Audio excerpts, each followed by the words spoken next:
Elias lunged across the polished floor, his body a living shield as the plasma bolt hissed through the air where the prince had stood a second before. The searing heat scorched the fabric of his Terran formal wear, a blinding flash reflected in the wide, horrified eyes of the hegemony guards. Does the heartbeat of a hero sound the same across every star system? Or is it a rhythm you have to subscribe to before you can truly hear it? Let us look back at how a single man became the center of a galactic storm. A standard month ago, the most pressing concern in the Zenith Station Transit Hub had been a flickering holographic advertisement for synthetic nectar. Kaylin watched the light stutter against the sterile white walls of the docking bay, her own silks shifting through shades of analytical teal and guarded silver. She was a daughter of the hegemony, a civilization that measured progress in centuries of quiet, calculated expansion. Behind her, the prince, her brother, stood with his chin high, his presence a testament to 3,000 years of unbroken lineage. They were here to meet the variable factor. The Terran vessel docked with a jarring thud that echoed through the station's structural ribs. It was a scarred, utilitarian thing, lacking the elegant curves of hegemony craft. When the hatch hissed open, Elias Thorne stepped out. He didn't glide. He walked with a heavy, purposeful gait, his eyes scanning the welcoming committee not with subservience, but with a restless, terrifying calm. Kaylin's role was clear. This political marriage was a laboratory.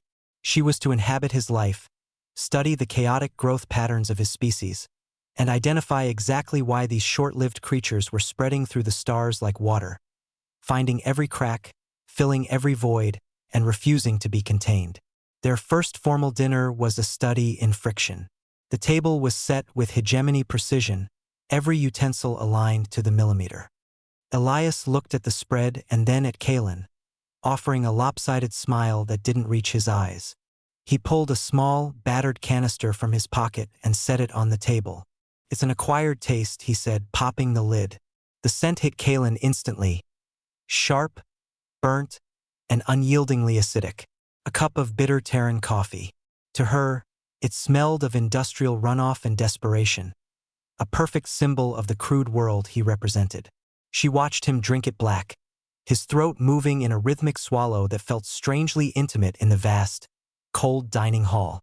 The following week, the diplomatic veneer began to crack. A mining dispute in the lower sectors had reached a stalemate, with hegemony bureaucrats debating jurisdiction for 3 cycles. Elias had listened to the reports for 10 minutes before pulling a handheld device from his belt. "What are you doing?" the prince had asked, his silks flashing a sharp, disapproving yellow. "Solving it," Elias replied. He didn't call a council. He called a foreman. He spoke in a low, grumbling tone, making promises and cracking jokes that seemed entirely inappropriate for a state official. By the time he hung up, the strike was over. He hadn't followed protocol. He had used a shortcut through the human heart. The universe is full of shortcuts, and if you subscribe to this chronicle, you'll see exactly where they lead. Later that evening, the station's proximity sensors wailed. It wasn't an attack, but something far more unsettling. The Shapers had arrived. These ancient, translucent beings rarely interacted with the lesser races, yet their massive, crystalline spires now drifted alongside Zenith Station. Kaylin felt the vibration in the soles of her feet, a low-frequency hum that made her skin itch. The Shapers didn't send a message. They sent a shadow. A holographic projection filled the command deck, showing a map of the galaxy. A small, vibrant red blotch represented Terran space, but the projection began to speed up, showing the red devouring the blue of the hegemony in a frantic, exponential crawl. "The Shapers have a warning," Kaylin whispered, her silks turning a bruised purple. Elias didn't look at the map.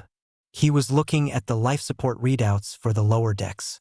A containment seal had failed during the Shapers' arrival, trapping a dozen workers in a venting corridor. Without a word, he turned and ran toward the lift. Kaylin followed, driven by a sudden, irrational need to see what a man who drank liquid charcoal would do when the air ran out. The corridor was a scream of pressurized gas and failing light. Kaylin watched through the reinforced glass as Elias threw himself into the breach, his hands blurring as he bypassed a locking mechanism that should have required a team of engineers and an hour of deliberation. He didn't wait for a suit.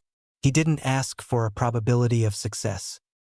He simply held his breath until his veins thalassed against his skin, pulling the last trapped worker into the sealed zone just as the outer door buckled. He collapsed against the bulkhead, gasping for the thin, recycled air. Kalen's silks turned a frantic, shimmering white, the color of profound confusion. He had risked a planetary legacy for a technician whose name he didn't even know. It was an ending he had rewritten into an origin story of survival, a feat that defied every calculation the hegemony had ever made. The Shapers did not wait for his recovery. Their summons was a physical pull, dragging the leadership of both species into the Grand Spire. The prince walked with his hands trembling, but Elias walked with that same mask of steady, terrifying calm, even as the ancient beings began their confession. 200,000 years ago, the translucent figures began, their voices vibrating in the very marrow of Kalen's bones. We found a species too adaptable to be left alive. We unleashed the Great Thinning, a genetic plague designed to erase the Terran variable from the stars. The room went cold. Kalen looked at Elias, expecting fury, expecting the chaotic violence her people feared. Instead, he just watched them. He looked like a man listening to a weather report for a storm that had passed long ago. We failed, the Shapers continued. You didn't just survive. You thrived on the scars we gave you. And now, the hegemony demands your containment. Your brother, Kalen, has already signed the mandate for total war. The prince stepped forward, his silks a jagged, aggressive red. They are an infection. Look at how they move. Look at how they ignore the natural order. It happened in the heartbeat between breaths. A dissident guard, one of the prince's own shadowed elite, drew a concealed pulse pistol. The shot wasn't aimed at the humans. It was aimed at the prince, a play to spark the very war the hegemony leadership craved. Elias lunged across the polished floor, his body a living shield as the plasma bolt hissed through the air where the prince had stood a second before. The impact threw him back against the crystalline dais. The silence that followed was heavier than the vacuum of space.